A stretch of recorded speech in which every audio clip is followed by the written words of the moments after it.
നിങ്ങളിപ്പോൾ ഇരിക്കുന്നത് നിങ്ങളുടെ മുറിയിലാണെന്ന് നിങ്ങൾക്ക് ഉറപ്പാണോ? ഒന്ന് ചുറ്റും നോക്കൂ.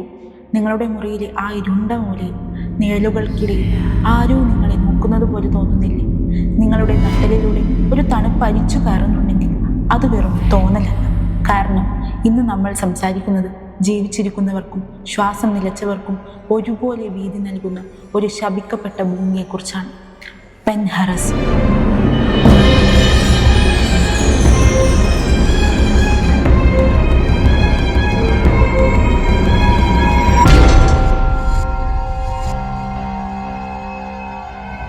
അമേരിക്കയിലെ പെൻസിൽവാനിയയിലുള്ള സ്പ്രിംഗ് സിറ്റിയിൽ വിജനമായ കാടിനുള്ളിൽ ഒറ്റപ്പെട്ട ഒരു കുന്നിൻ മുകളിലാണ് ഈ നരകം സ്ഥിതി ചെയ്യുന്നത്. 1205 കോമൺവെൽത്ത് ഡ്രൈവ്. ഈ മേൽവിലാസത്തിലേക്ക് നിങ്ങൾ എത്തിയാൽ കാലപ്പഴക്കം കൊണ്ട് തുരുമ്പിച്ച ആ വലിയ ഇരുമ്പ് ഗേറ്റുകൾ കാണാം. അതിനുള്ളിലാണ് പെൻഹറസ്റ്റ് സ്റ്റേറ്റ് സ്കൂൾ ആൻഡ് ഹോസ്പിറ്റൽ നിലകൊള്ളുന്നത്.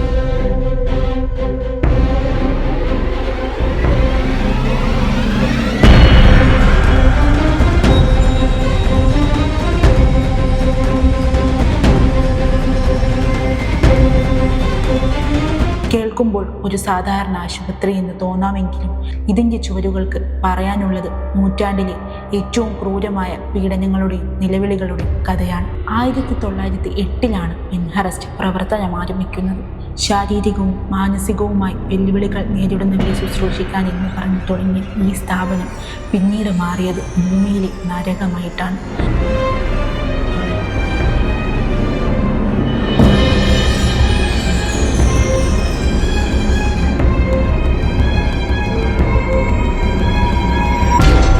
സങ്കൽപ്പിച്ചു നോക്കൂ, ഒരിക്കലും തുറക്കാൻ കഴിയാതെ വിധം അടച്ചുപൂട്ടിയ ജനലുകൾ, സൂര്യപ്രകാശം കടക്കാതെ ഒരു ഇടുങ്ങിയ മുറി.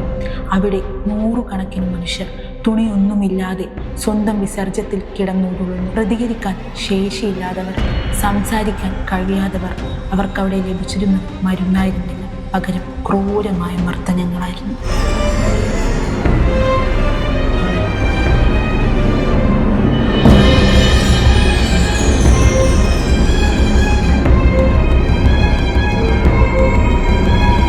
അവിടുത്തെ രോഗികൾക്ക് പല്ലുകൾ ഉണ്ടായിരുന്നില്ല എന്ന് കേൾക്കുമ്പോൾ നിങ്ങൾ ഞെട്ടിയേക്കാം.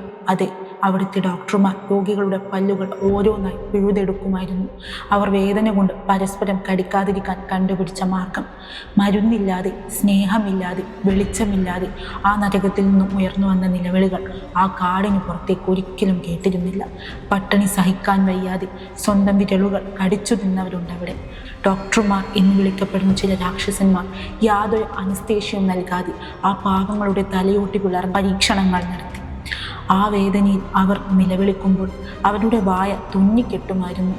ലോകം ഇത്രയും വലിയൊരു ക്രൂരതയെക്കുറിച്ച് അറിഞ്ഞത് 1968 ബിൽ ബാന്റിനി എന്ന മാധ്യമ പ്രവർത്തകൻ ക്യാമറയുമായി ഇരുട്ടറകളിലേക്ക് ചെന്നപ്പോൾ കണ്ടത് നരകമായിരുന്നു.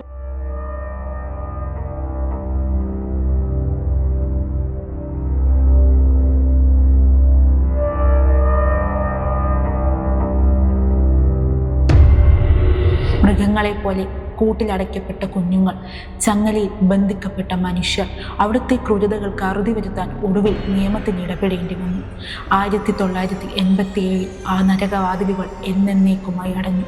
പക്ഷേ അവിടെ അവശേഷിച്ചത് ആ ചുവരുകൾക്കുള്ളിൽ പിടഞ്ഞു മരിച്ച ആയിരക്കണക്കിന് ആത്മാക്കളാണ്. ഇന്ന് നിങ്ങൾ ആ കെട്ടിടത്തിൻ്റെ ഇടനാഴികളിലൂടെ ഒന്ന് നടന്നു നോക്കൂ. തകർന്നു വീണ വീൽചെയറുകൾ തനിയെ നീങ്ങുന്നത് നിങ്ങൾക്ക് കാണാം. ആരുമില്ലാത്ത മുറികളിൽ നിന്നും കുഞ്ഞുങ്ങളുടെ കരച്ചിൽ നിങ്ങൾക്ക് കേൾക്കാം. നാവ് പിഴുതെടുക്കപ്പെട്ട, പല്ലുകൾ പിഴുതുമാറ്റപ്പെട്ട ആ പാവങ്ങൾ ഇന്നും അവിടെ അലയുകയാണ്. ഇരുട്ടിൽ നിന്ന് പെട്ടെന്നൊരു രൂപം നിങ്ങളുടെ മുന്നിലേക്ക് പാഞ്ഞു വരും. The king. പണ്ടവിടെ ക്രൂരമായി കൊല്ലപ്പെട്ട ഒരു രോഗിയുടെ ആത്മാവ്.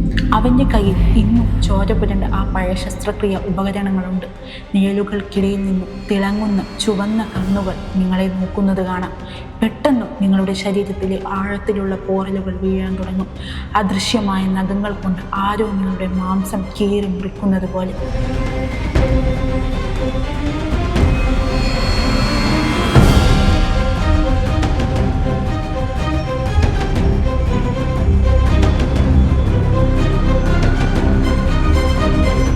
പെൻഹറസ്റ്റ് വിജനമാണ് എന്ന് നിങ്ങൾ കരുതുന്നുണ്ടോ?